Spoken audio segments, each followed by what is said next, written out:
Okay.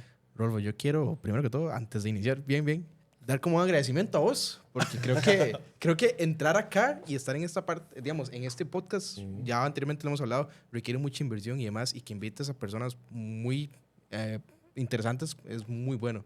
Entonces yo siento que la conversación está genial. Quizá que podemos como comenzar como desde el principio. Sí. No sé si ustedes ya anteriormente han como tenido como ciertos podcasts donde han hablado como desde el inicio, cómo funciona, por ejemplo, un perceptron o cómo funciona la inteligencia artificial desde la... Eso está buenísimo porque usted me dice, ¿qué es un perceptron? ¿Eso fue lo que dijiste? Perceptron, sí. Yo no sé qué es. Sí. ¿Sabe qué es? ¿Qué tal vos? ¿Qué tal vos, Néstor? Entonces, Y que Néstor no sepa, cuidadito. No, es un concepto, es una palabra para definir lo que ya todo el mundo conoce. Imagínate si le digo neurona artificial, si vas a entender. Ajá. Entonces, que es nada más como para definir qué es un perceptrón. Resulta que acontece que en los años 1958, un señor llamado Frank Rosenbell, él era un psicólogo. Él estaba muy entusiasmado en entender cómo era que funcionaba el pensamiento humano, cómo era que nosotros razonábamos, cómo era que un bebé aprendía, cómo era que una persona aprendía una habilidad.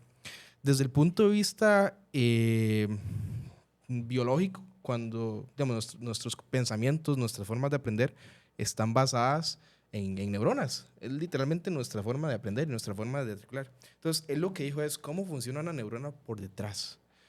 Y literalmente no es una neurona artificial no funciona tal cual como una neurona física lo haría, pero sí tiene ciertos patrones que lo hacen. Por ejemplo, cuando vos practicas, por ejemplo, malabares, la primera vez a vos te va a costar mucho hacer un malabar. ¿Por qué? Porque estás aprendiendo la habilidad. Ese camino apenas no se ha hecho. Recordemos que las neuronas tienen ciertos procesos, por ejemplo, la sinapsis, que es como cuando se conectan y pasan la información. Este proceso, conforme usted practique esa habilidad, este proceso se va a ir aumentando y se va a ir entrelazando. Entonces, ¿qué es lo que hace una neurona? Simplemente pasar esa corriente, ese estímulo del cerebro hacia el lugar donde tiene que ir, en este caso las manos y demás.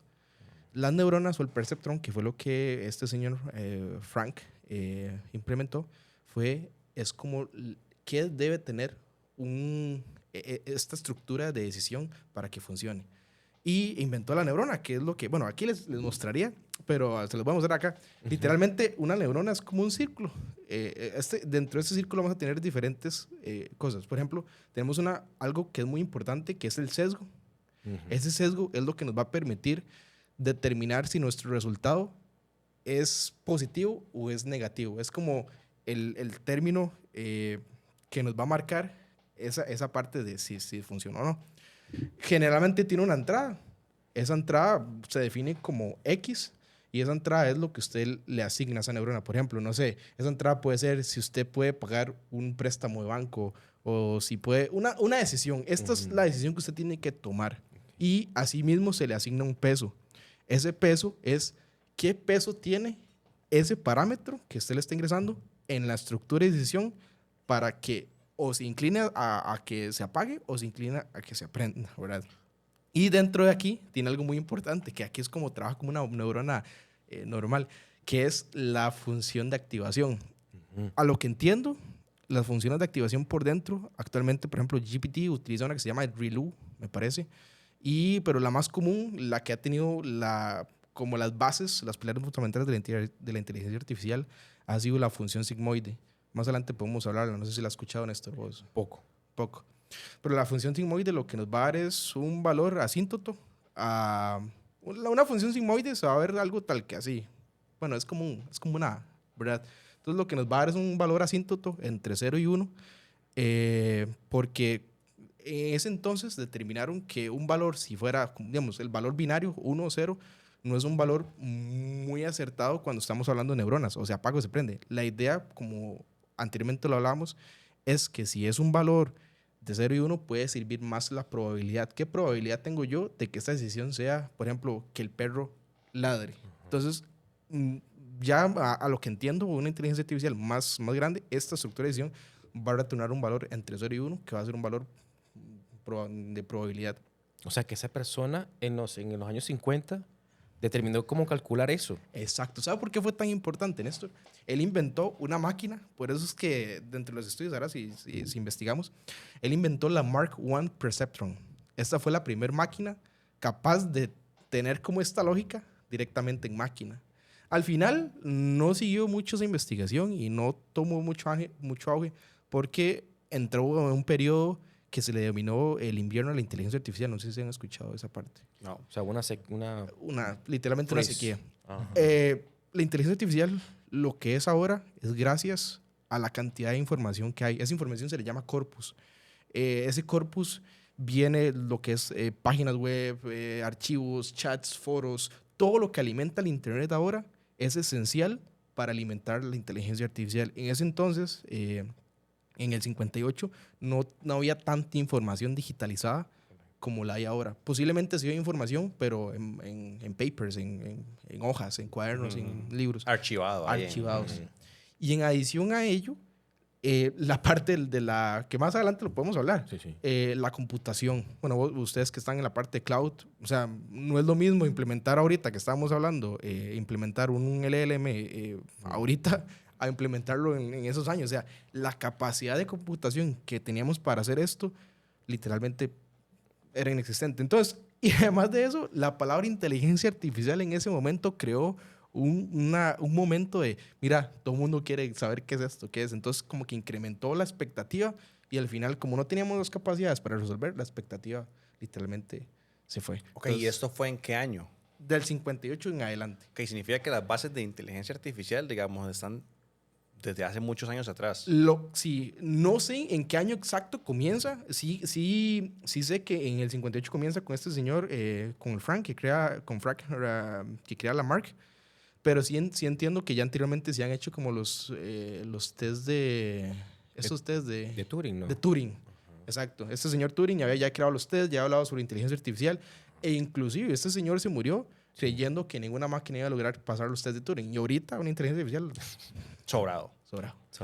¿Y cuál ha sido esa prehistoria, digamos? Si yo vengo y digo, ok, estamos ahorita en la actualidad, que saca y viene ChatGPT, la parte de la versión 5, si vamos atrás, digamos, si empezamos a volvernos en el tiempo, ¿qué hay? ¿Qué más hay atrás de? O sea, es muy importante esa pregunta. Después de que entendemos cómo funciona una neurona y todo este proceso de sesgos, los pesos que se le asignan, una neurona por sí sola no nos va a devolver qué es lo que tenemos que predecir en un prompt. Si usted le dice, devuélvame un documento, 500 palabras, no lo va a hacer una sola neurona. Entonces ya aquí se incrementa un nuevo término que creo que se llama como LMP, que es Multilayer Perceptron, que literalmente es agarrar esto y unirlos en más. Bueno, ahí no me salen los dibujos, pero literalmente todas tienen una conexión y aquí empieza una y aquí todas interconectan y es lo que llamamos red neuronal.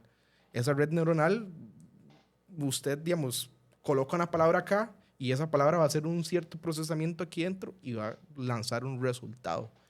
Ese resultado ese resultado depende de la diferencia del diferente tipo de procesamiento que hay dentro de esas neuronas. Lo importante de eso, volviendo al inicio, es que este dato no puede ser 1 y 0.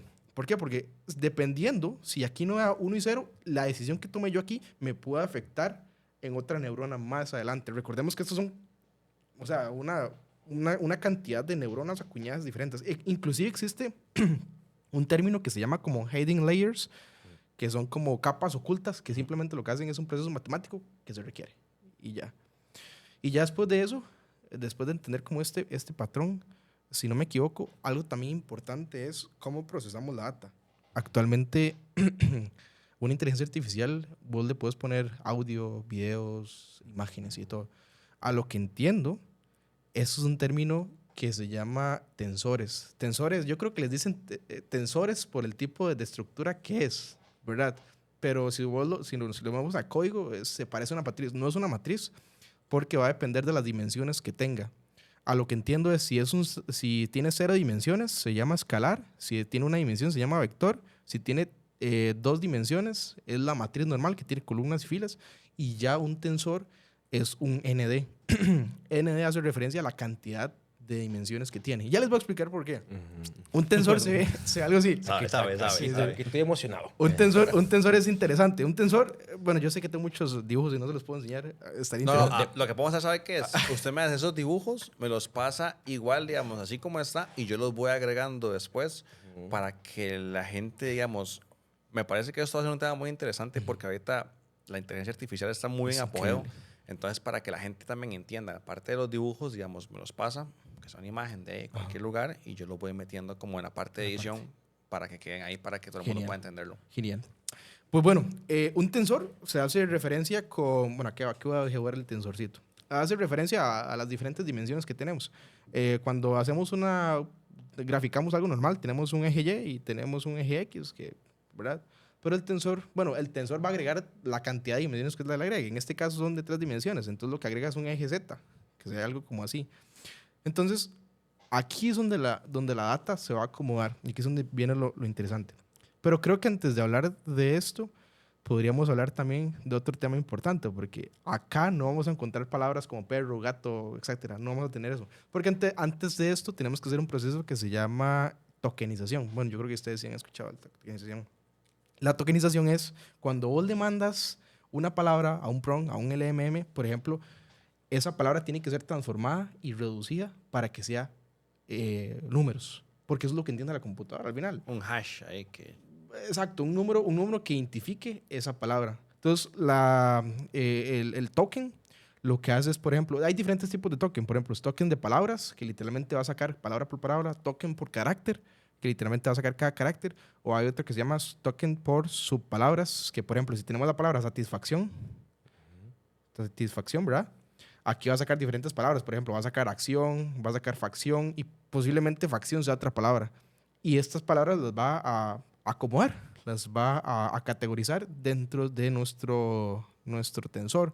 ¿Por qué? Porque el tensor lo que hace es posicionar las palabras en algún punto de acá. Entonces, por ejemplo, acá vamos a tener todas las palabras referentes, no sé, a accidentes aéreos o relacionadas con algo con aviación. Entonces acá va a haber aviones, alerones, pista de aterrizaje, taxi, por ejemplo. Todos los términos relacionados con aviación van a estar acomodados en un solo lugarcito. Todos los términos relacionados, por ejemplo, con educación van a estar relacionados ahí. Todos los nombres de los países van a estar acomodados en otra parte. Se agrupan, digamos. Se agrupan, exacto. Y esto hace que sea más fácil conseguirlos. ¿Por qué? Porque si usted coloca, no sé, una palabra que tenga doble significado, no sé, no se me viene a la mente ahorita, pero la idea es que usted tenga el concepto de que esa palabra también existe en diferentes grupos de su información.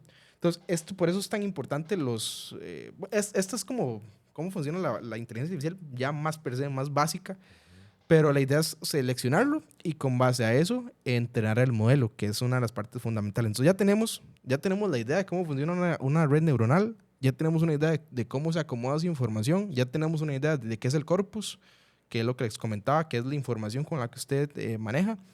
Ya tenemos una idea que las funciones de activación son las que hay ahí adentro como para determinar. Y literalmente, si no me equivoco, ahora viene un punto muy importante, que es entrenar ese modelo. Por eso es que las empresas con mucha plata pueden hacerlo hasta el momento. Bueno, ahora con DeepSeek, bueno, ya más adelante vamos a hablar de eso. Pero ahora lo que sigue es entrenarlo. Entonces, en base al corpus que tenemos, a lo que entiendo, nunca lo he hecho, pero los científicos de datos, o ya no sé cómo lo harán de una empresa como OpenAI, pero lo dividen 70-30. Entonces agarran toda esa cantidad masiva de información que tienen y lo dividen 70-30. 70 para entrenar el modelo y 30 para revisar si es correcto. ¿Por qué? Porque al final vos, bueno, por diferentes procesos matemáticos que hay adentro, si vos pones un prompt, que ya vamos a llegar al paper del 2017, porque ahí cambia toda esta estructura. Pero con base a eso, la idea es hacer una llave de valor para ver cuál es la que más se aproxima al resultado que queremos. Por ejemplo, lo que les decía, el perro. Entonces, el perro va a determinar diferentes palabras porque es una estadística. Literalmente, Machine Learning es estadística. Entonces, vamos a determinar qué palabras siguen después del perro. Entonces, por ejemplo, el perro ladra, el perro come, el perro muerde, el perro tal. Entonces, a cada palabra de eso se le va a asignar un porcentaje y la que tenga el mayor porcentaje es la que va a lanzar el modelo, el LMM. Entonces, la idea es que con ese 30 se aprenda y con el 70 se aprenda y con ese 30 revisemos si la palabra que sigue después del perro sea ladra. Y si es otra, este proceso de pasar de un lado hacia otro, creo que se llama como forward pass, me parece. si no me equivoco. El forward pass es eso, literalmente pasar el modelo una vez y ver qué resultado lanza. Y hay otro que se llama forward, creo que es el proceso inverso, porque hay que volverlo a hacer. ¿Qué pasa si al lugar de decir el perro canta, es algo lógicamente no es lógico? Entonces ahí es donde se actualizan los valores de sesgo y los valores del peso que usted le asigne a cada palabra. Y a lo que entiendo, eso es un trabajo, es un científico de datos que él va a tener el encargado de hacer todos esos procedimientos matemáticos para que ese modelo funcione para lo que usted necesita. Para si usted es una empresa de agricultura, por ejemplo, y ocupa inteligencia artificial relacionada con procesos que usted realmente necesita, ahí es donde usted va a acomodar esos sesgos para que su inteligencia artificial lance lo que usted necesita. Y sabe mucho, pero yo siento que aquí hay algo muy importante que no se sabe. Yo conozco a Mauricio, pero la gente no conoce. ¿Quién es usted y por qué sabe tanto? ¿Por qué sabe tanto de inteligencia artificial? Y o sea, se nota que le apasiona el tema. Entonces, bueno, vamos a hacer un pequeño paréntesis. Bueno, no, yo soy una persona que siempre me ha gustado. Yo leo mucho, investigo mucho, veo muchos videos. Hay que tener mucho cuidado porque en esto estaba viendo un video y por ejemplo, la función sigmoide la hacían con puntos directamente, con puntos de función. Por ejemplo, aquí tenemos un punto, un XYZ, YXZ, por ejemplo, y una función sigmoide no va a entrar con eso. Entonces yo digo, eso es algo que va a percibirse como error. Posiblemente también cosas que he hecho pueden estar erróneas, pero sí hay que tener como mucho cuidado en qué información se ve. Entonces yo siempre trato como de leer, de ver mucho, entonces me apasiona el tema y ahora tal vez podamos sacar un poquito de inteligencia de la computación cuántica, que es un tema muy nuevo, pero también ahí traigo fresquito también que sacar. Ok, pero preséntese un poco. Pero, bueno, sí. Es que por dónde empiezo. Nombre sería bueno, digamos. Sí. Bueno, y yo soy Mauricio Granados, yo soy de una zona cafetalera, de la zona de Los Santos. Siempre me gustó mucho representarla porque fue partes muy importantes de mi vida donde literalmente crecí como un niño tocando la tierra y haciendo mis construcciones de tierra. Entonces tuve la oportunidad de explotar muy sanamente mis capacidades cognitivas de niño, que es muy importante. No sé si ahora ustedes ven que ahora un niño tiene literalmente un iPad en la mano y eso las capacidades cognitivas las reducen. Sí. Y creo que eso me dio la posibilidad de siempre ser un cuestionador. Yo a veces hablo con Katy, mi novia, y yo siempre le estoy preguntando, ¿qué es tal cosa? ¿Qué es tal cosa? ¿Qué es tal cosa? Y siempre es como que me estoy cuestionando. Y uno de los puntos principales de la inteligencia artificial siempre me la cuestiono. Entonces, al principio de mi vida comencé en el cole. Empecé codeando Java, hay proyectos pequeñitos en el cole. Y empecé tirando también JavaScript con CSS. Y fui creciendo y ahora estoy tirando en la parte de Copilot en Microsoft. Estoy como front-end engineer. Y literalmente mi idea es trabajar con el modelo y hacer que las cosas sean bonitas y accesibles para todas las personas. Creo que esa sería una pequeña introducción. Es muy buena introducción, muy buena. Nada más que tal vez como para la gente que no sepa, porque, digamos, ¿qué hace un front-end engineer? Eso es una buena pregunta. Un front-end engineer, desde mi punto de vista, la rama de tecnologías de información es inmensa. Cada quien tiene su oportunidad de irse para donde quiera. Ustedes son de parte de cloud, de parte de infraestructura, la parte o sea, hay muchas partes. Y dentro de la programación, desde mi punto de vista, hay puede ser tres partes que requieren mucho código, que es el backend, el frontend y posiblemente mobile applications, que viene siendo un poco de frontend. Entonces, lo que hacemos nosotros como frontends es que, digamos, la información que está almacenada en bases de datos inmensas, es manejada por unas personas de backend que generan ciertos códigos ahí por detrás que nos van a dar la información, y las personas de frontend lo que hacemos es que las cosas sean bonitas y que todo sea funcional. A veces dicen, mira, es que a los de backend no nos dan el merecido, porque es algo que está ahí, es un trabajo muy importante, pero es algo que el usuario final no ve que hay por detrás, no ve que es un endpoint que me retorna algo. Simplemente ve que el botón, cuando yo le di enviar, me envió el prompt y me llegó algo. ¿Y eso es como el mismo rol de user experience o son diferentes esos roles? Y user experience, si usted me pregunta a mí, eso tiene que ver más con diseño, de cómo el usuario va a comportarse en una interfaz. Yo lo que hago es que esa persona que ya hizo ese estudio de interfaz y de diseño y UX y UI, me pasan ya como los diseños ya hechos y yo tengo que transmitirlos a código. O sea, hacer que se vean bien, pero también hacer que la data que me está enviando la parte del frontend funcione. Por ejemplo, si hay una lista con nombres no sé, Ajá. caso hipotético. Entonces ya los diseñadores, es que todo es algo que se ancla. Los diseñadores me envían ese diseño, los de backend me envían esa data y yo lo junto para que sea bonito y sea accesible para el usuario. Y ahora es un tema inmenso. Un punto, me da gracia porque un punto de la vida decían, no, es que el frontend es muy sencillo, no sé qué. Ahora el frontend se ha convertido en algo que requiere mucha lógica. Ahora es inmenso. Entonces, la lógica que se requiere en el frontend no es simplemente cómo centrar un div, que es lo que siempre se ríe, mira, esto es lo que hace centrar un div. No, ahora la lógica tiene su cierta lógica, tiene muchas validaciones, tiene muchas cosas dentro que también la hacen muy, muy complicada. Sí. Ahora que trabajamos en la parte de Copilot, sí he visto que hay cosas que, que yo creería que iban a ser simples, resultaron ser complejas al máximo. Por ejemplo, el simple streaming, cuando vos envías el prompt y estás viendo que te está mandando un mensaje y vos lo ves ahí como que está tipeando el Copilot, eso tiene una lógica por detrás increíble y bastante pesada que a veces yo estoy así, yo me pierdo, porque son tantas cosas que hay que ver a la vez que sí, que es muy grande. La lógica ahora en frontend es muy, muy grande. Ok, y cómo, ahorita que hablas que trabajas con Copilot, sin decir mucho, tal vez que a veces uno se le da información interna, ¿verdad? Sí, Porque puede eso ser es peligroso. un poco complicado. ¿Cómo es un día a día suyo? ¿Cómo es o sea, realmente, qué hace un desarrollador? Un desarrollador que trabaja en la parte de inteligencia artificial y cómo es ese día a día, digamos. Voy, veo código o qué más hay. O sea, realmente arreglo bugs, lo que dicen es el desarrollador ve código todo el día, pasa viendo código, arregla bugs y ve que no es el código mío, pero lo paso arreglando. ¿Cómo es eso? Es como los típicos TikToks que usted ve que llega y, mira, entro a las 10 de la mañana y tomo café y no hago nada. Esos típicos que tratan como de decir, la carrera es perfecta. No sé si ustedes han visto como eso. No, creo que hay que diferenciar muy claramente a un desarrollador y a un ingeniero, que eso es muy importante. Porque, digamos, yo mucho tiempo fui desarrollador, que literalmente hacía maquilosamente código. Me llegaba y era hacer. El trabajo acá en Copilot es más de ingeniería, más de pensar. Eh, eso cambia muy, mucho la percepción, porque no es simplemente entender cómo funciona el código, sino cómo resolver el problema. Entonces, por ejemplo, mi día a día puede ser que comienzo, reviso igual los correos, creo que como todo lo hacen, y reviso qué lista de asignaciones me han dado. Esas asignaciones pueden ser nuevas características, no sé, por ejemplo, que se le va a agregar un nuevo botón, que ese botón haga tal cosa. Entonces, esa característica hay que implementarla.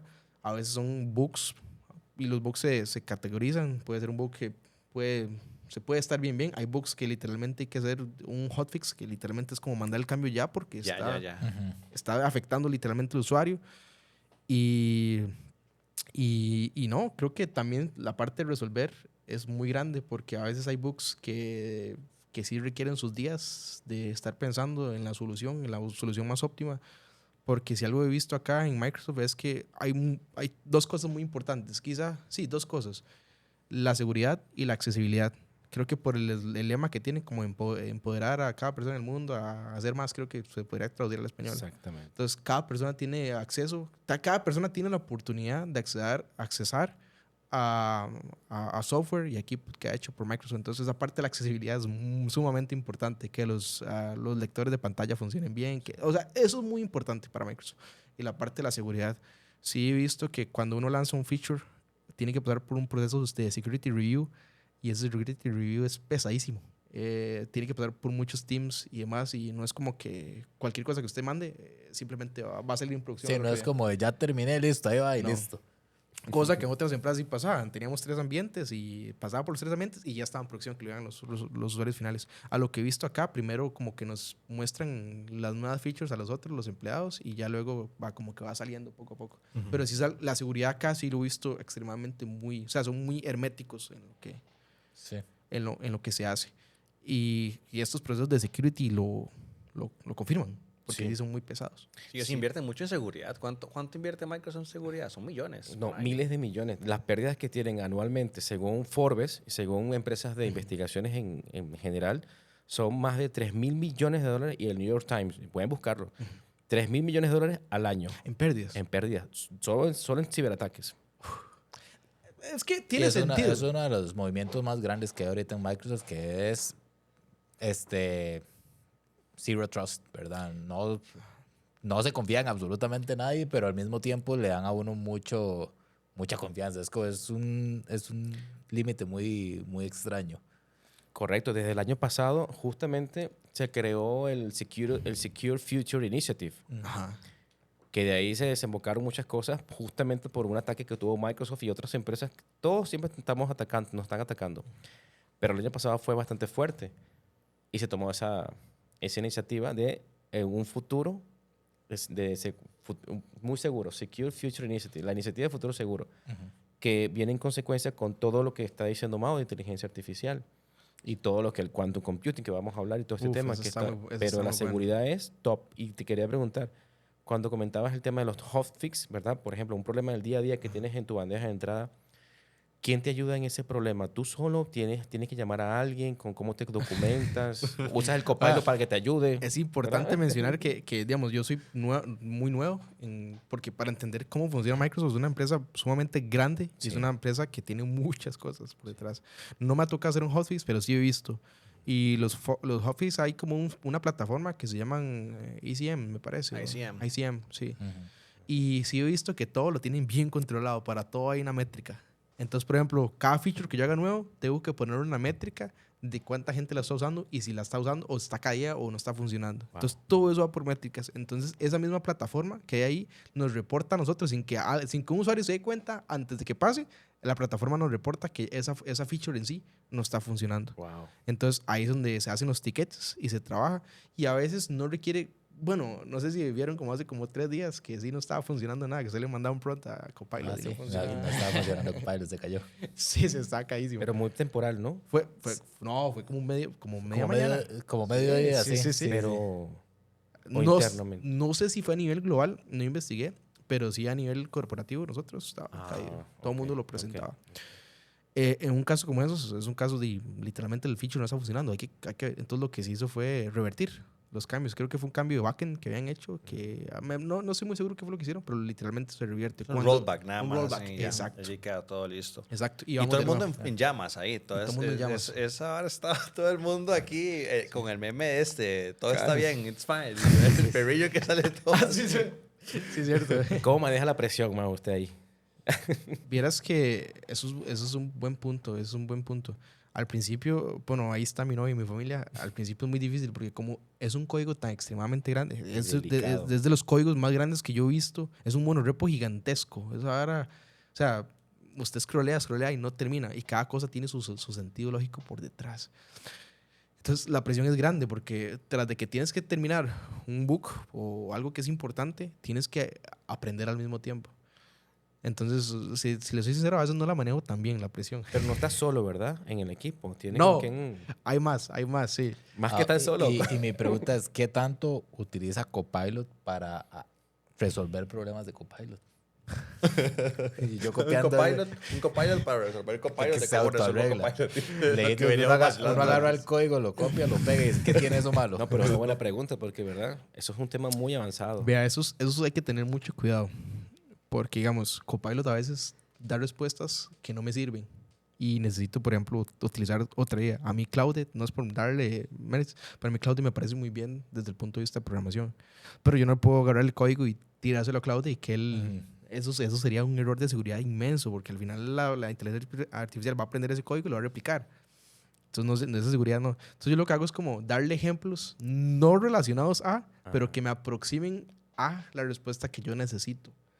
Porque no puede uno ser tan directo tampoco, porque si usted es directo, no sé, yo desconfío en esa parte. Y hay que desconfiar. Yo creo que hasta, no sé en reglamento cómo funciona eso, pero no es como que literalmente le pongo qué es lo que necesito, sino le voy dirigiendo ciertas palabras, ciertas acciones para revisar qué es la lógica que yo realmente necesito. Entonces, ¿a quién mentirle? Las inteligencias artificiales son pan de cada día de todas las personas. O sea, por mínimo 10 veces al día se usan. Sí. O sea...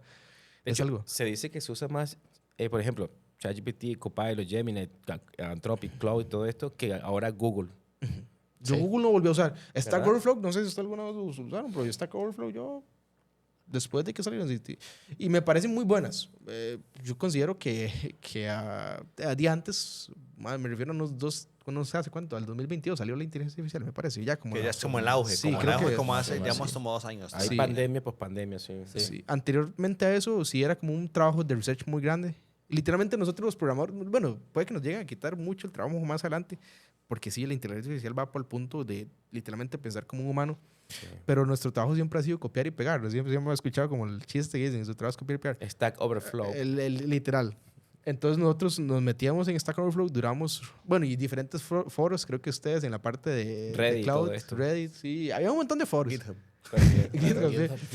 Y la idea era buscar cuál era la respuesta que nos fuera a ayudar un poco, o sea, que nos diera claridad. Creo que lo importante de la palabra es la claridad del problema, porque a veces no tenemos claridad de dónde viene el problema, pero ya con la claridad yo sé, mira, por aquí puedo entrarle. Pero ahora es literalmente vos le preguntas y Sí. te dan una respuesta muy buena. Que igual yo me he dado cuenta, digamos, que cuando usted está utilizando Copilot, no, es como que hay que jugar entre ese límite de le estoy preguntando, pero no para que me diga la respuesta y no confiar en esas respuestas ciegas, porque al final sigue siendo una tecnología que está en desarrollo, ¿verdad? Entonces, a mí me pasa mucho que tal vez estoy buscando algo muy específico y le pregunto y me contesta pues una tontera y yo, ok, ya sé que no. Entonces, o reformulo la pregunta o al menos me da alguna idea o algo así. Pero no se puede siempre agarrar como y copiar y pegar, digamos, y ya esta es la respuesta definitiva. Una ventaja que tiene mucho Copilot es la integración con las herramientas colaborativas, ¿no? Sí, Eso eso, fue es un lo que, boom. eso es lo que lo Eso pone es, en sí. top. Y hablando de Gemini, que también lo tienen con Google, en la parte de Google, que lo que era antes G Suite, hoy en día Google Workspace, lo tienen Pero también. no se compara con Pero la que no tiene se Microsoft. compara jamás. Puede ser que mejore en un futuro cada empresa, ¿verdad? Pero Copilot, como fue el primero en implementar, tuvo la decisión de aliarse con OpenAI en su momento. Claro, fue la mejor decisión que pudieron tener. Sí. Pero eso es lo que No sé. hablábamos también antes, es como la gente no usa tanto las herramientas colaborativas de Google. O sea, a los diferencia de porcentajes. las de Microsoft. Sí. O sea, es Es muchísima que, gente. es más, hay trabajos donde literalmente, si usted no sabe Excel, no le dan el puesto. O sea, Y es Excel, no y es Excel. Numbers Ajá. Sí. de Mac. Ni no, siquiera sabía yo que existía. Sí, o sea, es... De hecho, Amazon Web Services también tiene sus herramientas colaborativas, ¿sabían? Sí. Sí. Pero ¿quién? No las conoce nadie. No, yo ni siquiera sabía que existía. Por eso. Y Mau, un detalle ahí que se me ocurrió pensando cuando usted habla mucho de la parte de seguridad y más en un código tan grande como el de Copilot, digamos, ¿cuáles son los aspectos de seguridad que una persona que está desarrollando o que está viendo código tiene que tener en cuenta siempre pues para Evitar evitar cualquier fuga o cualquier problema de seguridad directamente? Eso es una pregunta muy ¿Verdad? muy esencial. Directamente nosotros, desde la parte del frontend, sí podemos hacer muchas cosas. Por ejemplo, si queremos guardar, hay una parte que se llama local storage en los browsers. Entonces, por ejemplo, antes en las otras empresas, sí, usted puede guardar lo que quisiera ahí en local storage, no sé qué. Pero acá, guardar un dato en local storage sí significa, digamos, hacer su security review y por qué ese dato se va a guardar ahí y por qué lo va a guardar de esa manera y si no hay otra manera de hacerlo. Y por ejemplo, también el tipo de código que se hace tiene que ser un tipo de código. Al final, todo el código es lo mismo. Todos los códigos son lo mismo, pero es un tipo de código que usted tiene que ser enfocado en el performance, en que tiene que ser rápido, en que tiene que ser eficaz. Y al final no es como que nos vayan a hackear el bundle. El bundle es como todo el código minificado que lee el browser. Ya empaquetado. Empaquetado, digamos. sí, porque al final está minificado y está, o sea, es ilegible para un ser humano. Pero lo que se enfoca es como en eso, en que el código sea muy eficaz y que las cosas que se hacen tienen que tener una razón del por qué. No sé si ustedes vieron hace poco, no sé cuál fue la versión de Linux. Ah, bueno, el pantallazo azul, me parece fue, que Sí, salió en que los aeropuertos. bueno, no sé si fue eso mismo, sino que fue la versión de que habían metido De dentro CrowdStrike. de, Era con CrowdStrike, CrowdStrike. sí. Ajá, el de Una versión de CrowdStrike, que nos CrowdStrike afectó un montón, sacaron un nos afectó update un y montón. afectó críticamente a los sistemas operativos Exacto. Windows que tenían CrowdStrike con una versión específica de ese anti-malware. Entonces, basándonos en ese ejemplo muy grande, o sea, tiene mucho sentido que cada cosa que usted haga esté bien documentada. Creo que por ahí va la seguridad. O sea, cada feature que usted implemente tenga que tener la razón y el porqué de qué se está haciendo. Y ya hizo producción y murió, claro. Exacto. Y puede ser que el feature ahorita esté funcionando bien, pero por ejemplo, los pantallos azules, o sea, afectó no en el momento, afectó después que se hizo Entonces, eso es un error garrafal, millones de dólares que se pierden al día, al segundo. Entonces, creo que... Reputación. La reputación, exacto. Creo que después de eso, los que usaban ese antivirus, creo que ya nunca más volvieron. No sé. No he visto las estadísticas. Pero sí es una reputación que literalmente, o sea... Entonces, creo que por ahí va más el tema de la seguridad. Hay muchas cosas, digamos, la seguridad es muy amplia. Y hay muchos patrones que se siguen para hacer algo seguro.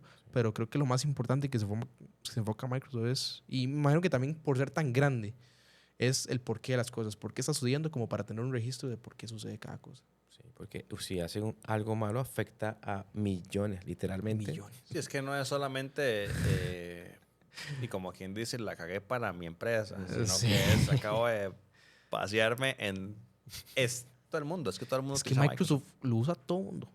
Todo el mundo. O sea, Tiene un market share muy amplio. es increíble.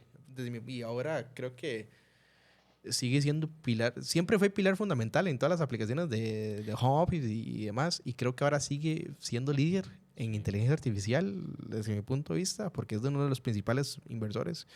Y ahora con el tema de la computación cuántica, a mí me parece más buena la versión que Microsoft propuso, porque ahorita hay como varias versiones, la de IBM, la de Google. ¿Te refieres a Majorana? Sí. Bueno, ahorita vamos a hablar más del tema, más a fondo de eso. Y la de Amazon. Aprovechemos de una vez, porque a mí me parece que es muy importante como tirar qué es la computación cuántica, porque Y nosotros hemos tenido esa discusión toda la semana y Sí, puedo sí, asegurarles que ninguno de los dos sabe nada. Antes de eso, me gustaría pulir algo muy importante que hay acá. aterricémoslo entonces. Ajá, aterricémoslas. Entonces, esto es un modelo.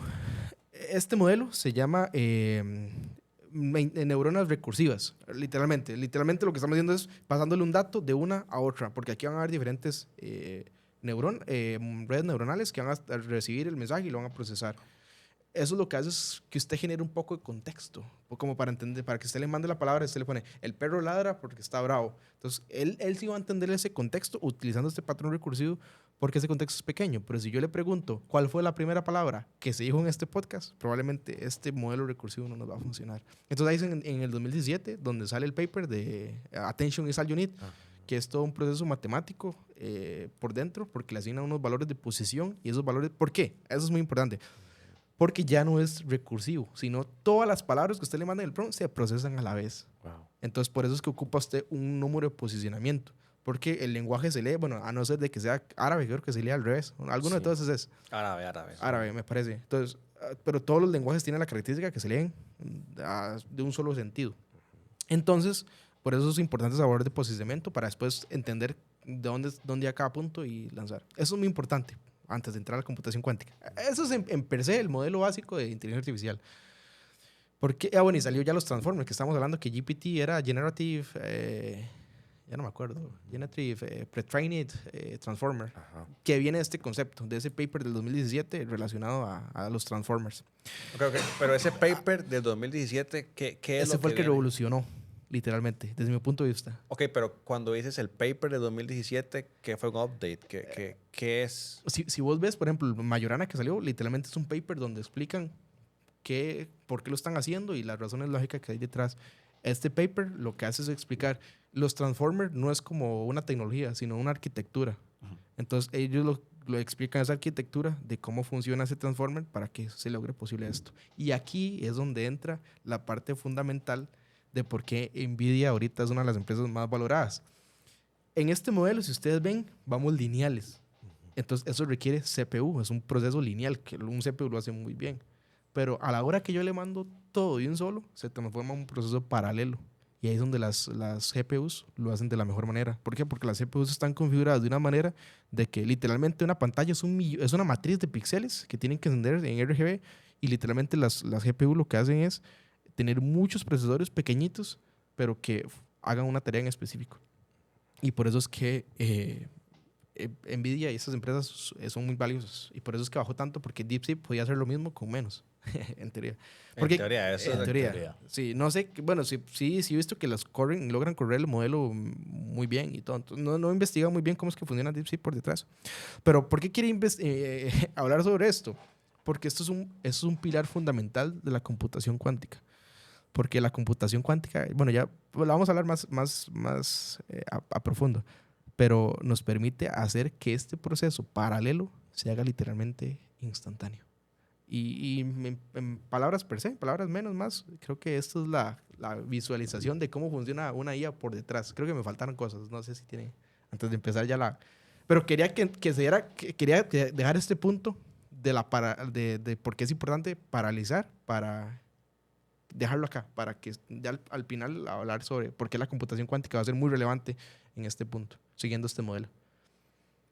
Todo bien. Puedes seguir. Es increíble. Preguntas, dijo. Es increíble. ¿Sabe qué es lo más increíble de esto? Que la gente lo resolvió sin tener ChatGPT. No sé cómo hicieron. Pero bueno, la computación cuántica. Qué palabra más bonita. ¿Cuántos? Es algo que no estamos muy acostumbrados. Creo que los seres humanos durante años hemos estado acostumbrados a una física determinista, una física clásica, una física donde si yo suelto este lápiz sé que va a caer a 9,8 metros sobre segundos porque es la fuerza de la atracción que está haciendo ese efecto. Sabe mucho. O sea, es Sabe algo... mucho física, dice. A mí me encanta, a mí este tema me encanta. Y ya cuando hablamos de cuántica, se transforma en una de la física más interesante y posiblemente que nos vaya a dar más dolores de cabeza a los seres humanos, pero acá es donde inicia todo y creo que con esos temas de computación cuántica estamos empezando genial. Entendamos qué es la computación cuántica. La computación cuántica es algo que va a nivel subatómico, algo que ya habla de neutrones, protones, inclusive directamente el átomo. O sea, es algo que literalmente no podemos ver. ¿Cómo hicimos para verlo? Hay diferentes microscopios. Sí, microscopios, pero no reflectan luz porque ya a nivel muy pequeño la luz no funciona. Entonces lo que hacen es como lanzar un haz de electrones para lograr ver las partículas más pequeñas. Entonces, hay un experimento muy interesante que se llama experimento para entender la cuántica, porque uno dice, ¿qué es cuántica? Pero hay un experimento que se llama experimento de doble rendija, que me gustaría traerlo al podcast, porque ahí es donde entendemos lo extraña que es la cuántica. El experimento de doble rendija lo que hace es, el experimento per se es, se lanza un haz de luz o de fotones o un haz de electrones por dos rendijas. Ese es el experimento per se. Yo se los voy a cambiar un poco para entenderlo mejor. Entonces, imaginemos que esto es una máquina. Esa máquina va a tener adentro un electrón. Y aquí tenemos dos cajas. ¿Correcto? Esta máquina, la tarea es lanzarnos ese electrón de una manera aleatoria a alguna de estas dos cajas. Nosotros, como observadores del experimento, no vamos a tener como esa capacidad de decir a cuál de las dos cajas va. El proyecto se divide en 4 etapas. La primera etapa es, yo agarro el electrón, enciendo la máquina y esa máquina me lo va a mandar a alguna de estas dos cajas, ¿verdad?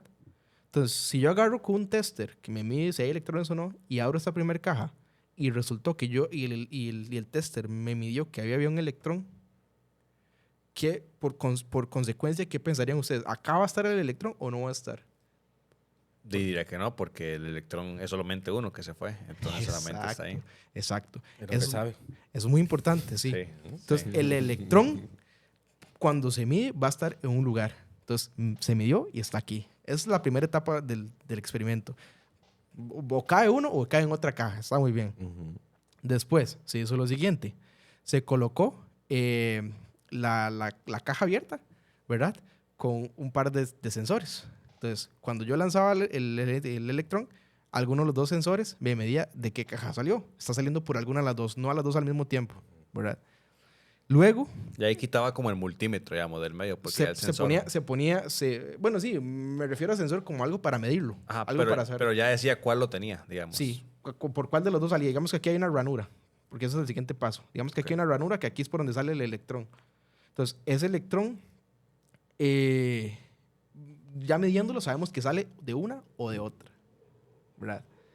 Y ahora llega el punto 3, donde agregamos un material que va a ser perceptible a que se sientan los electrones y quitamos los multímetros y no lo observamos. Entonces, extrañamente, increíblemente, si activamos la máquina, muchas veces vamos a observar un patrón que se llama el patrón de doble rendija. Literalmente, por consecuencia, si usted dice, mira, si yo observo esto, literalmente tendría que tener puntitos aquí, muchos puntos donde pegar el electrón y muchos puntos aquí del 50% de probabilidades que había. Pero si usted no observa esto, va a tener muchos puntos por todas partes, increíblemente. Y ya se los voy a explicar. Sí, porque me está perdiendo. Sí, va a tener muchos puntos. Va a tener muchos puntos y va a ser el patrón de doble rendija. Entonces, esto dijeron los científicos. ¿Por qué sucede? ¿Por qué sucede? Entonces, volvieron a dejar la pared ahí, que era perceptible, y pusieron los medidores de nuevo en las cajitas. Y adivinen, cuando se activó esto, literalmente ya teníamos los patrones en los dos lados, diferente al patrón de no observarlo. Entonces, ¿esto qué define? Yo sé que está muy heavy, pero ¿esto qué define? Define que en la cuántica existe un tema que se llama dualidad de partícula. Bueno, dualidad. La dualidad define de que una partícula, un electrón en este caso, o un fotón, puede ser a la vez una partícula, o sea, una sola, o puede ser una onda, dependiendo si la observa o no la observa. O sea, en palabras sencillas es, si usted observa, va a cambiar. Si usted no lo observa, no cambia. Así funciona la cuántica. A mí me dice que entre en la máquina de peluches, que ponga eso y que no vea. Sí. Entonces, la cuántica es muy difícil por eso, porque literalmente nuestro razonamiento cambia. Lo que se explicaba al principio, estamos acostumbrados a una física determinista. Sé qué va a pasar. ¿Por qué si yo no observo esto, me va a dar un patrón diferente a como si lo observara? Me refiero a, si cuando yo digo observar, me refiero a medirlo con algo que sepa que ahí está. Porque, irlo midiendo paso a paso, ya. Ajá. Eso es observarlo. Exacto, exacto. Porque este patrón de doble rendija lo que determina es que literalmente la partícula, el electrón, está saliendo por las dos cajas al mismo tiempo. Entonces, es increíble. Ya empezamos ya entendiendo la cuántica. La cuántica es heavy. La computación cuántica tiene tres temas muy importantes, quizá, sí. Tiene la superposición. Ya cambiando de tema esto es para entender que la física Importante. es importante, la cuántica tiene importante y nos cambia totalmente la manera en que entendemos. Entonces tenemos que ser muy abiertos a cómo entendemos. Y ahora viene la superposición. La superposición nos determina que una partícula puede tener cualquier forma. Nosotros estamos acostumbrados, aquí es donde entra, acostumbrados a que nuestras computadoras normales trabajen con binarios. O es 1 o es 0, literalmente. Eso es lo que nos determina. La superposición determina que eso puede ser 1 o 0 al mismo tiempo. Literalmente la partícula es 1 o 0 al mismo tiempo. Ya eso es difícil de comprender y decir, ¿qué está pasando? ¿Por qué? Porque nuestra percepción dice, ¿cómo puede ser las dos al mismo tiempo? Ahí está. Hay un experimento muy interesante que es el del gato Schrödinger, no sé si lo has escuchado. El gato Schrödinger, había un científico igual relacionado con la cuántica que metió un gato con una partícula y esa partícula liberaría un veneno que hay dentro de una caja. Es el gato Schrödinger. Y la computación cuántica de Amazon se llama Ocelot y tiene qubits, que ya lo vamos a explicar, qubits que llaman gato, qubit gato, porque tiene referencia al experimento de Schrödinger.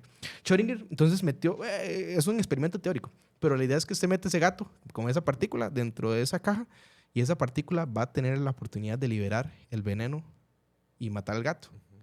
Pero esa partícula puede estar en los dos estados al mismo tiempo. Puede liberar el veneno o no lo puede liberar. Y todo va a depender del observador. Entonces ahí es donde entra la paradoja de usted observó y encontró el gato muerto, usted lo mató. Y eso se llama superposición. Es como un valor puede tener... Y todavía falta uno que se llama entrelazamiento, que a mi perspectiva, me parece el más loco de todos. Ya lo vamos a hablar. No, me encanta cómo le apasiona el tema. Es que se nota con la felicidad que usted habla del tema. Pues, sí. Y está súper interesante. Digamos, yo nunca lo he escuchado en la vida. Es increíble. No sé si usted, Néstor, Steven, algo en algún momento, pero yo no he escuchado esto nunca en la vida y me parece súper interesante, la verdad. La superposición es increíble. Es literalmente usted puede tener todos los estados que quiera en uno solo. Y aquí es donde está el término qubit. Qubit es un bit cuántico. Un bit que puede tener esos valores. Puede estar superpuesto. Puede tener 1, 0 o 0, 1, lo que usted quiera. Tiene todos los valores que quiere. Y es una partícula. Ya vamos a hablar cómo funciona, cómo se crea un qubit. Bueno, cómo lo creó Microsoft con los fermiones de Majorana, pero ya los vamos a hablar. Y otro tema importante en la computación cuántica, vamos viendo como paso por paso, es el entrelazamiento cuántico. A mí me parece increíble esto. Y hasta el mismo Albert Einstein le pareció increíble.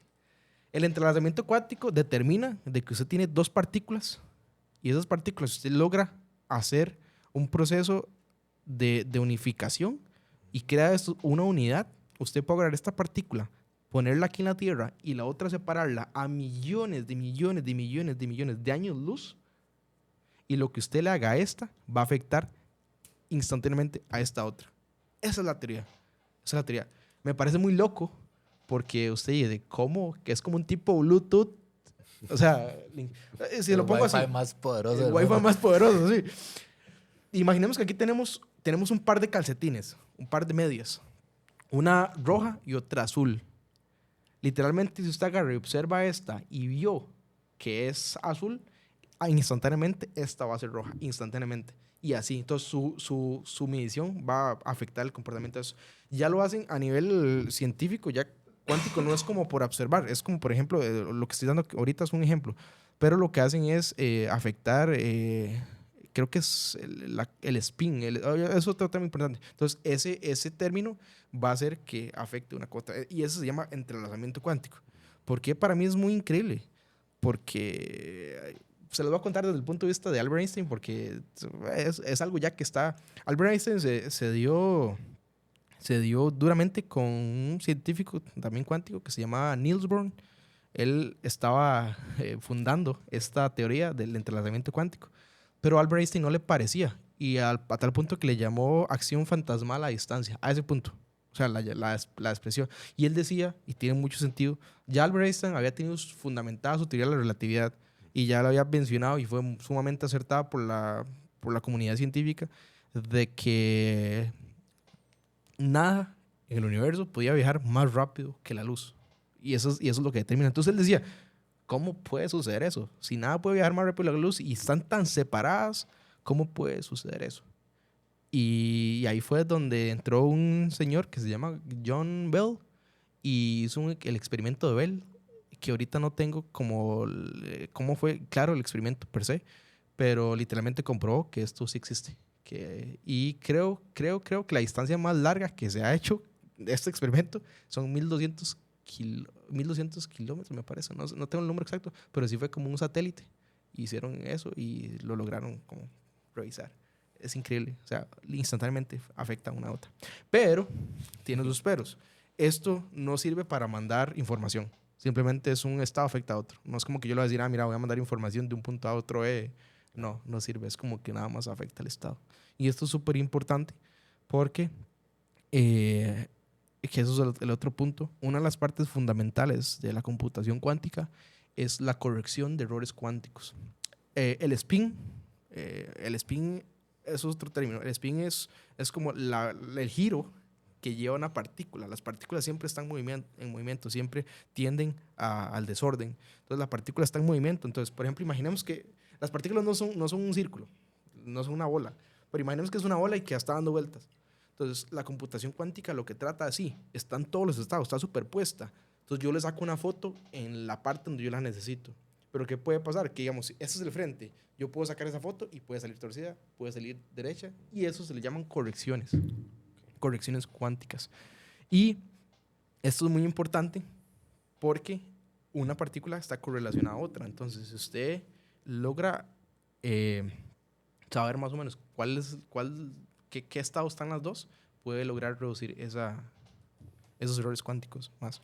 Entonces, ¿cómo funciona la computación cuántica per se? Literalmente es eso, ver cómo, todavía no sé, por ejemplo, Microsoft sí lanzó, y tiene que ser cierto, porque no creo que Satya vaya a sostener una versión de esas, porque, por ejemplo, los fermiones de Majorana es algo que está teóricamente, y Microsoft todavía no ha sacado como el chip funcionando físicamente como para decir, mira, sí, esto pasó de lo teórico a lo práctico.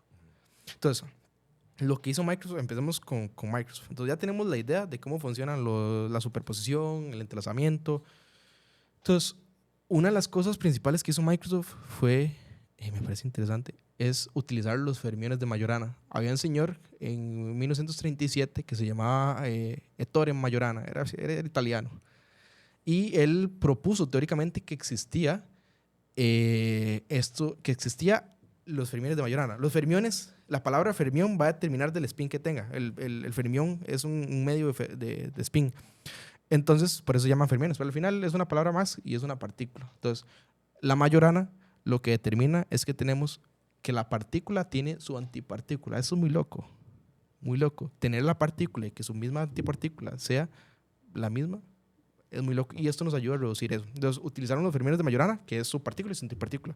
En otras escalas, por ejemplo, tenemos el electrón que tiene su... ay, yo no me acuerdo cuál era la antipartícula del electrón. Bueno, no me acuerdo. Y tiene sus diferentes partículas. Una antipartícula literalmente es que tiene la misma masa, pero diferente energía. Por ejemplo, un electrón sabemos que es carga negativa. La antipartícula sería la misma masa, pero con carga positiva. Cuando un electrón y es que no me acuerdo cómo se llama la antipartícula del electrón, pero cuando se encuentran, literalmente se autodestruyen. Pero se logró entender que estas dos partículas teóricamente, podían vivir juntas. Y eso nos ayuda muy bien. ¿Por qué? Porque si una partícula sacamos una foto mal, le sacamos la foto a la otra, a ver cómo hacemos un algoritmo para acomodarlas y que ese error de cuántico sea mínimo, sea reducido. Pero estas partículas solo se pueden utilizar con superconductores. Y aquí se entran términos muy, muy interesantes desde el punto de vista cuántico, porque un superconductor es un metal o algo que nos conduzca la electricidad sin perder esa energía por medio de calor, que actualmente no hay. Y se está proponiendo que el aluminio congelado a temperaturas cerca del cero absoluto. El cero absoluto es otro tema interesante, porque el cero absoluto no es como 0 grados Kelvin, que es el que nosotros creemos que es que cuando ya la nieve pasa a su estado Mucho sólido. más abajo. Exacto. Es como el del espacio. Exacto, no, es más. El del espacio no está a 0 absoluto. El cero absoluto es 273.15 grados Celsius y Fahrenheit son como 453.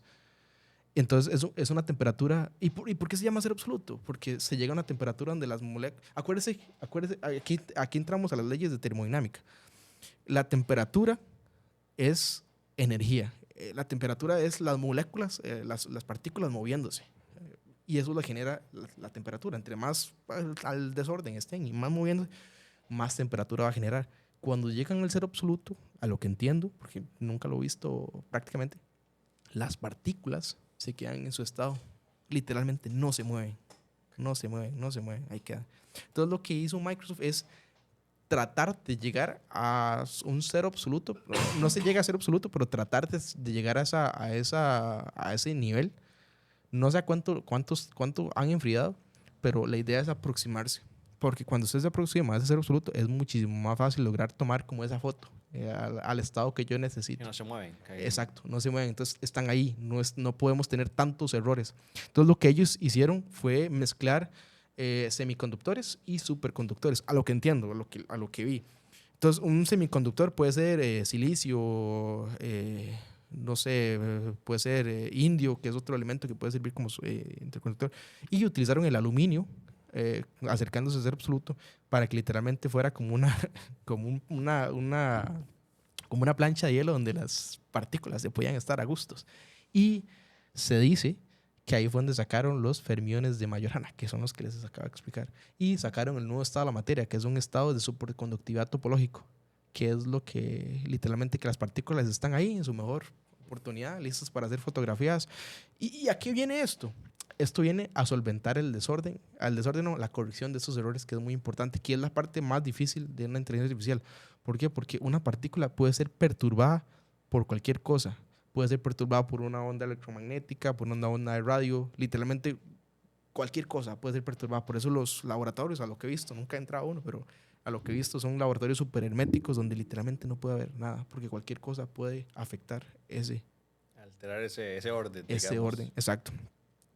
Y en sí, eso es lo que se quiere. Y teniendo con la superposición, usted podría hacer lo que quiera, porque ahorita actualmente Microsoft lanzó este chip, porque eso fue un chip con 8 qubits, que fue lo que les expliqué, 8 qubits.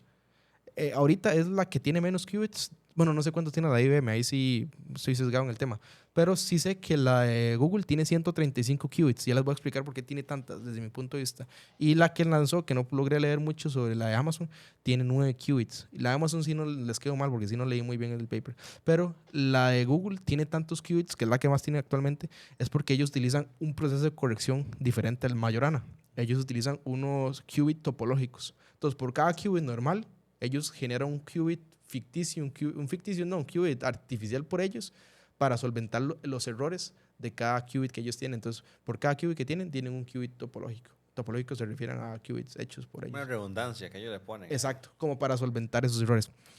¿A qué vamos con esto?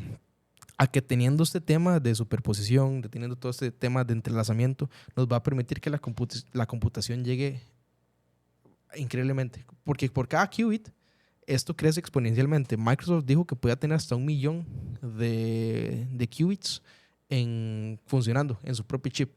Tener 1 millón de qubits, eso sería 1 a la, creo que es 2, porque tenemos 2 partículas, a la 1 millón. O sea, es una cantidad de combinaciones increíbles. Y se dice que aquí es donde quería traerlos otra vez, viniendo como el hilo conductor.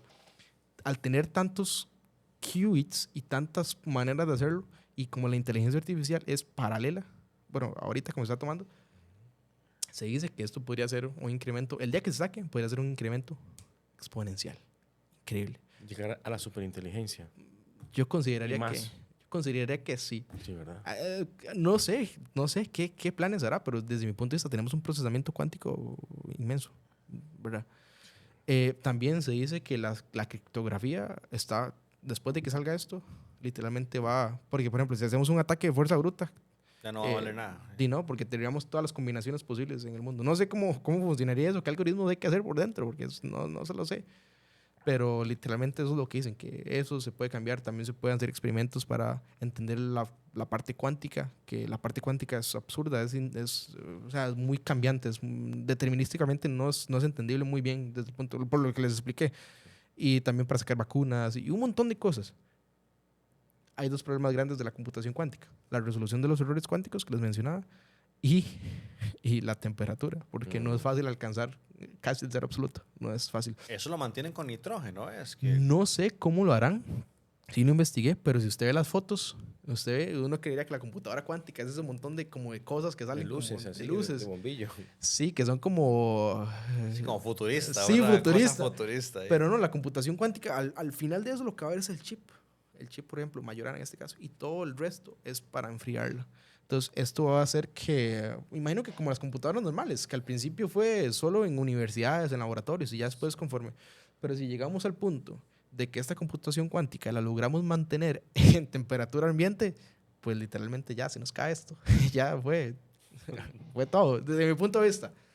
Porque, digamos, no es como que yo le diga, mira, tengo no, es que no, o sea, son 20 años, Microsoft lleva en esto 20 años. Sí, trabajando para obtener esto. Y imagínense cuánta plata en ingenieros, en equipo, en laboratorios. O sea, no creo que haya una persona como un Silvestre que diga, puedo mantener ese proyecto. Debería dar el Nobel, de verdad. Sí, es ahorita, bueno, por eso digo, Satya no creo que salga a defender algo que no exista, pero ahorita lo que entiendo es como que no han lanzado directamente, físicamente, que sí funciona.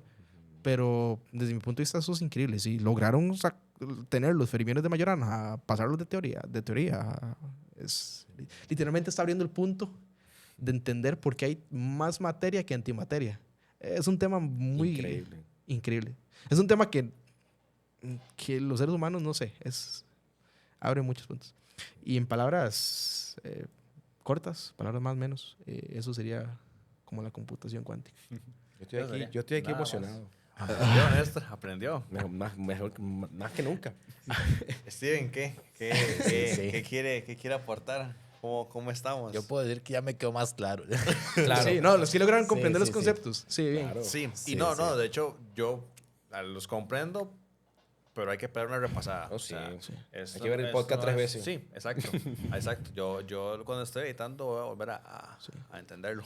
Posiblemente me haya equivocado en algún momento, entonces me disculpo ahí a toda la comunidad del Proyecto Capa 8. Puede que en algún momento algún dato me haya equivocado, pero la idea es aprender entre todos y siempre uno tiene como esa disponibilidad ahí. Llevamos como 1 hora y 10, digamos.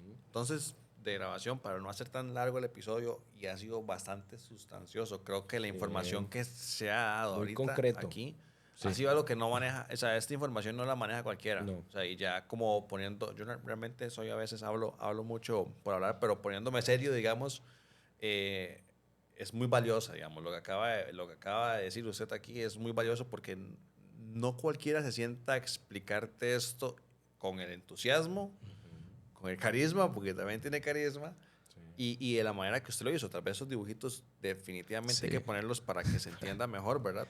Sí. Pero Mauricio, esa pregunta se la hago siempre a cada uno de los invitados, porque cada uno tiene un punto de vista de la vida diferente, ¿verdad?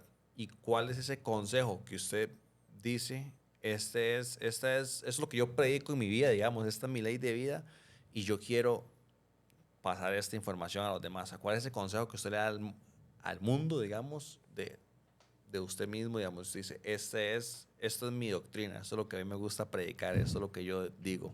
Perseverancia y pasión. Creo que son las dos principales. ¿Por qué? Porque usted puede tener, pues a usted le puede gustar algo, usted puede tener pasión en eso. Por ejemplo, usted puede tener pasión en ser un futbolista muy bueno. Pero si usted no tiene esa perseverancia de todos los días salir a entrenar, de practicar ese deporte, de cuidar su salud, de, no sé, lo que tenga que hacer en un deporte, no lo va a lograr. Y la pasión es porque para lograr eso también tiene que tener usted ganas de hacerlo. Si usted me pregunta en esto, a mí es que me gusta y me encanta. Y no crea, estudié. Katy me vio estudiando y yo me sentaba ahí con la compu y a tomar apuntes y cada punto lo tomaba y lo analizaba porque a veces es muy difícil como comprender los términos. Por ejemplo, ¿qué es un fermión? A mí me dicen que es un fermión, entonces ya uno hay que ir palabra por palabra a ver qué es. Entonces ya ahí comprendí que depende del spin y demás. Y hay temas más profundos y podemos hablar sobre eso. Pero sí, creo que la perseverancia y la pasión, desde mi punto de vista. Y también es muy importante, pero ya eso por fuera, siempre que usted salga, siempre tratar de hacerle bien a la gente. Ahora que hablábamos que la gente ahora está muy loca. Entonces usted va en carro manejando y sin querer, no sé, me salí de carril. O sea, uno es humano, dispuesto a errores. La vez pasada me salí de carril y me dijeron, ¿qué? ¿No le cabe el tráiler? Y yo... Ese sería yo. Oiga, ese sería yo diciéndole. Sí. ¿Qué? Oiga, y es fácil, yo platicaba con mi hermana también sobre esto y uno por ser humano, a uno como que le genera cierta, le quema el alma. Uno sí dice, ¿cómo esta persona me dijo que no me quedó el tráiler? O sea, yo me equivoqué y lo acepto. Pero creo que también ser cortés y tratar bien a la gente, creo que es lo que nosotros necesitamos como personas. La gente siempre lleva eso se le llama como un garbage truck, un carro de basura. Está sacando la basura siempre a la gente. Entonces, hay que poner un escudo para que esa basura no nos caiga y... También es como no dejar, ya como hablando ya fuera de tecnología y todo, que no dejar también que las cosas le afecten tanto personalmente. Porque si vienen y tal vez es como no sé, para dar el ejemplo, lo que hablamos de los carros específicamente, es como, a mí me gusta molestar a la gente. A mí me gusta molestar a la gente y la gente que me conoce sabe que a mí me gusta molestar a la gente. Entonces, como, puede que algún día se voltee eso y sea como, y venga alguien con una pistola y es algo completamente distinto, ¿verdad? Pero siempre es como no dejar que las cosas le afecten mucho a uno también, como que no te lo tomes tan personal. Tan personal, sí. Creo que ahora eso es un punto muy importante. Ahora todo el mundo, no sé por qué, porque eso no era la cultura del costarricense. Ahora todo el mundo anda a la defensiva, mira, yo sé más que usted, y yo lo sé todo. Y creo que esto se da por el incremento de que todo el mundo tiene la información a mano. Y yo sé más que usted y yo me la juego más que usted y, o sea, al final creo que el tico no era así, desde mi punto de vista. Yo me crié en una zona rural donde todos nos apoyaban. Bueno, igual. pero es algo que nos genera la globalización y es algo que tenemos que enfrentar y no tomarlo tan al pecho, como dice usted. Dar el ejemplo. Darle el ejemplo, sí. Una de las partes también que me inspiró mucho ahora que estamos hablando de esto fue el miedo de cuando salió la inteligencia artificial y yo coloqué... Ser competente en el mercado. Exacto. Cuando yo puse mi primer prompt y vi lo que era capaz de tirar esa inteligencia artificial, yo me asusté. Y ahí están mis seres queridos que ellos vieron. Yo pasé por ciertas crisis, parece lógico, pero pasé por ciertas crisis donde yo dije, esto me va a quitar lo de comer. Literalmente, yo dije, no, esto me va a quitar lo de comer. Entonces ya comencé a investigar y sí, posiblemente en años me vaya a quitar. Pero usted fue inteligente porque usted tomó la iniciativa. No cualquiera piensa así. Sí. Tomó la iniciativa y dijo, bueno, si salió esto, voy a buscar la forma de aprender otra cosa para poder dominar esto. Sí. Así fue con la primera revolución industrial y la segunda revolución industrial. Es que son cosas que tienen que pasar. Que al final los trabajos lo que van a hacer es evolucionar y adaptarse de ahí. Exacto, como dice usted con la revolución industrial, ya ahora no había tal vez alguien ahí, no sé, poniendo la tapa a una botella, ahora era una máquina, pero ahora hay alguien que le da mantenimiento a esa máquina. Y limpia y le cambia el desengrasa ahí, lo que Bueno, sea. para no ir muy lejos, película de Willy Wonka, la última. No la última que hizo este gran actor joven. Digamos No, sí, la esa de, no la vi, esa no la la de, vi. clásica, la de Johnny Depp. La Johnny Depp. Ajá. ¿Se Ajá. acuerdan, no? La Sí, clásica, sí. la del Está boleto dorado. Ajá, está el papá de este protagonista Sí. que lo despidieron y después lo volvieron a contratar para arreglar la máquina por la cual él fue despedido. Exactamente. Sí, yo creo que con la inteligencia artificial va a pasar lo mismo. Los que dicen, en algún momento la inteligencia artificial llega a hacer programas, ¿verdad? Como haría cualquier programador, pues y la inteligencia artificial va a necesitar a alguien que le dé mantenimiento, que esté ahí optimizándola, que siga, y al final eso es, nada más va a cambiar la naturaleza del rol, tal vez. Básicamente vamos a necesitar más personas como Mauricio. No sé. Totalmente.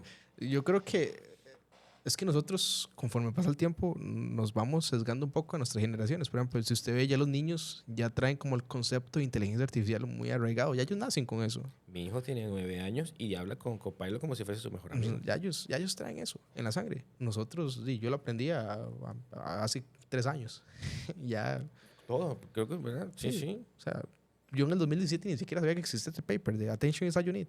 O sea, entonces yo creo que lo que va a pasar es que nuevas generaciones van a ir tomando el rol de esto y nuevas generaciones van a tener pensamientos más críticos y nuevas ideas. Sí he visto algo que no me parece tan bien y es que las nuevas generaciones vienen muy apegadas, tiene su pro y su contra Tecnología, así a como tecnología. directamente. Y sí he visto que, por ejemplo, digamos, las actividades conectivas que un ser humano necesita para aprender, para hablar, para caminar, para todo lo que se necesita, literalmente un teléfono los destruye. Sí. No sé si ustedes han visto ahora, bueno, no sé si tienen sobrinos o demás, pero las personas, los niños están con el iPad, con la comida y están cambiando videos en YouTube. Cambian un video, comen y se mueven. Esos son mis hijos todos los días. Lamentablemente, esos... ¿Es así? Es así. Yo sé que los niños por naturaleza tienen la inquietud, pero eso de estar cambiando videos a cada rato es una de las cosas que el Infinite Scroll, creo que se llama, Correcto. es lo que nos ha hecho como humanos. Literalmente no es que nos quema las neuronas, Pero sí. Sí. pero la Y- atención y la lo- perdemos. Y los vuelve uno muy impaciente. Impaciente. Eso exacto. genera mucha ansiedad. O sea, Sí, es como... ansiedad.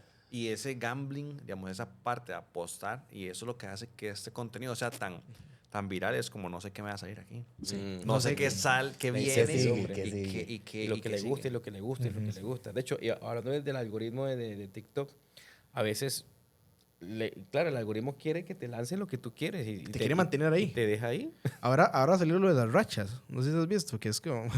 yo lo hago con Katy. Pero ya la racha genera que usted todos los días mínimo entre una vez a TikTok. Digamos, no sé, eso genera, dependiendo del apego que usted tenga con esa persona, si usted dice, si ya yo un día fallé por no mandarle a otra persona que me mandó, ya eso genera cierto problema. No sé, depende del tipo. Entendamos con eso. Entonces, Depende del tipo de toxicidad. dice. Exacto. Entonces ustedes ven, eso es un mecanismo de retención. per se. Entonces, eso es. O sea, Vamos, antes que te vayas, que una pregunta que te quiero hacer. ¿Cómo haces, qué le recomendarías tú a la persona para que aprenda lo que tú sabes? ¿Cómo puede estudiar? ¿Dónde lo tiene que aprender? Aparte de ser curioso, motivado, disciplina y todo unas plataformas. Ser curioso es importante, pero alguna plataforma que tú recomiendes al público que diga, oye, quiero aprender lo que tiene Mauricio. ¿Dónde Mauricio aprendió eso? ¿Una universidad? ¿En Microsoft? no, pues yo creo que no hay. Bueno, no sé, nunca no es como que ya me pagué un curso. No, yo empecé con esto porque primero que todo el miedo. Claro. El miedo de, mira, voy a perder mi trabajo. Pero ya con ese miedo me dio a entender de que existen los tokens y que yo no le voy a meter un código de 800.000 millones de líneas de código porque obviamente la inteligencia artificial no lo va a procesar por el tema de los tokens porque hay restricción. Y el procesamiento y más. Entonces, primero que todo fue como ese miedo. Entonces, yo fui palabra por palabra, viendo a ver qué era una red neuronal. Auto. Ajá. Self-paced, usted mismo. Exacto. Y a mí todavía siempre me ha gustado la computación cuántica. Siento que no fue tan difícil porque ya todavía me ha gustado la física. Yo siempre dije que yo siempre quise ser profesor de física, nada más que y por las situaciones. Le queda muy bien, ¿verdad? Sí. Yo me acuerdo que yo en el cole era de los pocos estudiantes que le decía, profe, deme el libro. Y ahí está el profe. Si algún día me ve, ahí está. Yo le decía, profe, deme el libro. Lo va a ver, seguro.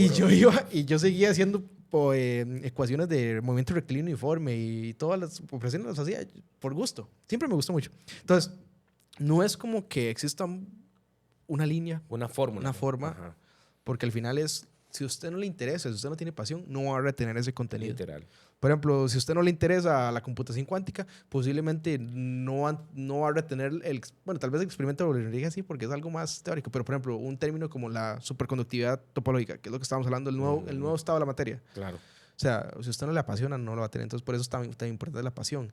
Y luego eso, o sea, Internet, por eso es que la IA aprende, porque en Internet literalmente está todo. Sí, en Internet sí. están videos, hay videos de horas, no solo videos, hay, por ejemplo, los papers que estábamos hablando, esos papers usted los lee y si los comprende, logra sacar información muy valiosa, que eso es literalmente lo que hizo, por ejemplo, OpenAI. Leyó el paper de 2017 de Attention is a Unit, sacó su GPT y ahí salió. Wow. Y usted cuando habló del apoyo de sus padres, cuando sintió miedo, sus padres lo apoyan mucho, ¿verdad? Para los estudios, lo incentivan. Toda la familia siempre, yo no sé, como uno ser humano usted tiene miedos. Y yo me acuerdo que, por ejemplo, Katy, mi novia, que ella es la que el colchón, ella fue el colchón de mis miedos en ese momento. Y yo me acuerdo, yo llegaba a la casa de mis suegros, por ejemplo, y yo les decía, no, la inteligencia artificial nos va a quitar. Y ya ustedes vieron lo que puede hacer. Y, y también es el hype del momento. Sí. En ese momento empezó a salir Sora, me recuerdo que era la generativa de imágenes. Y yo decía, están viendo, esto literalmente puede quitarle el trabajo a los camarógrafos. Y ahorita es algo que tal vez más adelante sí pueda, pero ahorita no. Pero a veces contar y solventar ese miedo creo que es muy importante. Yo creo que todos en algún momento tuvimos ese miedo. Mira, la inteligencia artificial me va a quitar el trabajo. Sí. Bueno, no sé si ustedes lo tuvieron, pero yo considero que yo lo tuve. Todavía está. Cada día se pone más peligroso. Steven, ¿algo más que usted quiera preguntar ahí para no? Yo le preguntaría principalmente porque nosotros tratamos de orientarnos mucho a una audiencia que ya sea está empezando en el sector de la tecnología o quiere empezar o quiere aprender, ¿verdad?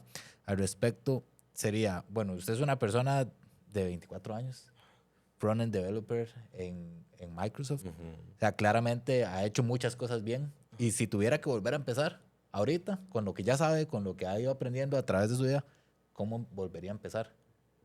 Uf, qué buena pregunta. Es una pregunta, o sea... Mira, él no habla mucho, pero cuando habla, sí, deja a la gente sin hablar. Si pudiera tomar la oportunidad, creo que no le cambiaría mucho. Uno tiene que ser feliz con las decisiones que ha tomado y a veces son difíciles de enfrentar, pero hay que ser... Pero, por ejemplo, creo que una de las cosas más importantes, y yo siempre digo a mis sobrinillas, es aprendan, todo está en internet. Sí. Yo cuando aprendí a codear, yo me acuerdo que yo duré semanas, meses, haciendo mi primera conexión con una base de datos, a un MySQL, en PHP, tras de eso. Entonces yo duré meses, pero la perseverancia me hizo a mí no perderme en ese camino y decir, no, ya no quiero seguir intentándolo, ya pasé mucho tiempo. Y creo que es que no hay una clave, Steven. No es como que yo le diga, mira, siga estos pasos. Literalmente es amar lo que usted hace. Si usted me pregunta, yo amo lo que hago, aunque a veces me estrese demasiado y ande muy acelerado, pero amo lo que hago. Y yo creo que desde muy pequeño lo descubrí una vez en el cole con otro compañero que se llama André Picado y Byron, también es importante mencionarlos. Habíamos ganado un proyecto que en mi cole eso era algo imposible, porque son proyectos de mucha plata, por ejemplo, colegios como el CATI, el Cobao, que son colegios que invierten mucho. Y hemos ganado la Expo Ingeniería con una aplicación de comedor y literalmente esa aplicación se codió desde cero. En ese entonces no había inteligencia artificial, no había... Stack Overflow sí había, y yo me acuerdo que había como código facilito, que era como un lagartillo. Entonces uno como que aprendía ahí, pero era muy... ¿verdad? Pero yo me acuerdo que desde pequeño siempre fue mucha pasión, porque yo me acuerdo que, o sea, que como un niño de 8 años, no sé cuántos años tenía ahí, pero era muy, muy pequeño, como un niño le apasiona tanto la computadora que tiene la capacidad solo de descargar Scratch. Y ahí fue donde empecé a aprender mis primeras vueltas, porque era un for, que era un if, que era un do while, como con 10 años. Mucha curiosidad. Curiosidad, creo que es la palabra. Y creo que, y no fue curiosidad de la mala, porque fue algo que Y por ahí una vez también intenté entrar por el mundo de la ciberseguridad, pero sí no, creo que ahí la información sí es un poco más, como, no sé, no logré encontrar como mucho. Por ahí logré hacer un keylogger, por ahí logré hacer un backdoor, logré hacer un ataque así. El día que logré hackear la wifi de mi vecina y logré ver, pero era como un diccionario. Yo dije, wow, esto es interesante, pero ya después de eso, después de que, o sea, creo que me faltó como mucha investigación quizá, pero lo que voy es eso, curiosidad, ver qué es lo que hay. Y si tal vez como yéndonos más tal vez como al paso a paso, digamos, si yo le dijera, Mauricio, yo me apasiona esta hora, me encanta, yo quiero dedicarme a esto mismo que está haciendo usted. ¿Qué me recomendaría? Tipo, me recomendaría ir tal vez empezar con un curso, tal vez empezar con la U. Usted diría, no, madre, de una vez métase sistemas o ingeniería en software o algo así, o me diría, madre, no, búsquese un trabajo, ¿cómo lo haría?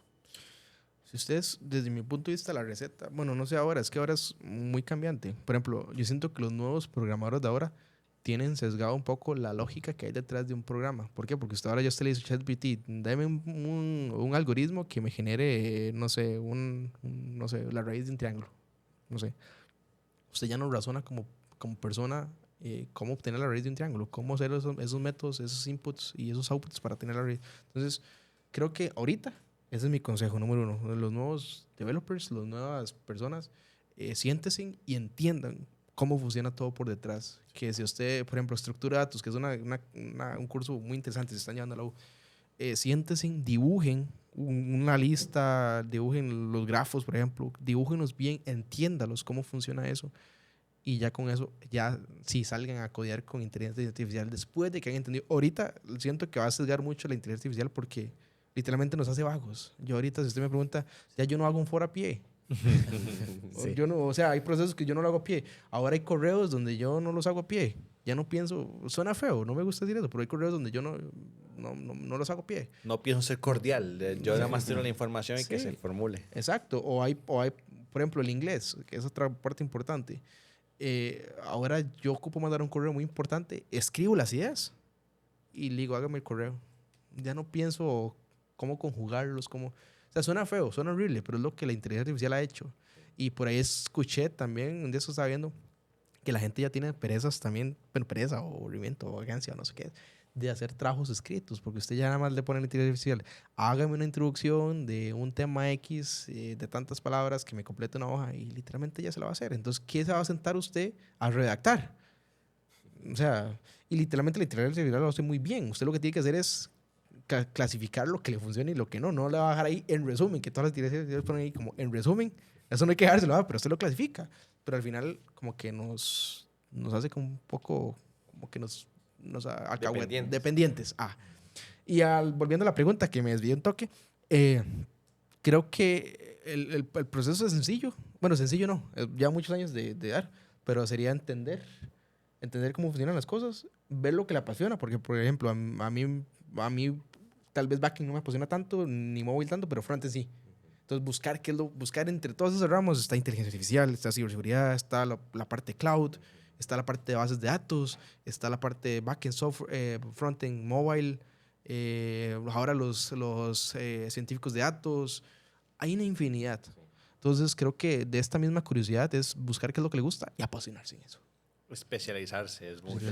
Yo tal vez, bueno, no sé, yo siento que tal vez no sea, ahora me está gustando mucho el código, que en el trabajo siento que es pesadón, entonces me cuesta mucho, a veces duro mucho haciendo las cosas y a veces me siento ahí como, mira, pero es que sí he notado que, por ejemplo, trayendo ahorita a Microsoft a la mesa, siento que el nivel de profesionales que tiene Microsoft son increíbles, entonces yo a veces me pongo a decir, pero esta persona sabe demasiado.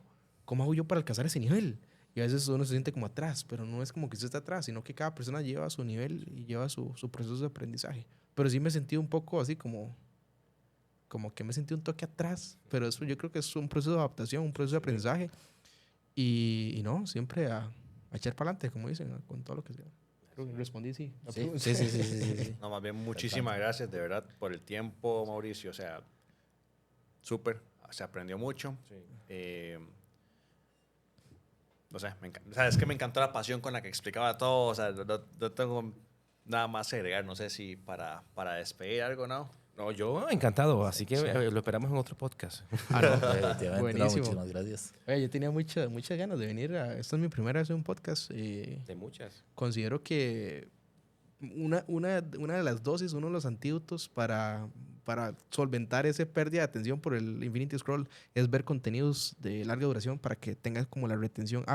Entonces creo que hace muy buen trabajo. Y Rodolfo, muchas gracias por la invitación. Qué increíble es, también me parece increíble todo el trabajo que hay. A Hillary, que está atrás en los controles, Sí. ahí es increíble. Todo lo que Y, hay. o sea, es un proceso de coordinación inmensa y no, de mi lado, siga dándole, está increíble. Muchísimas gracias. Estamos entonces.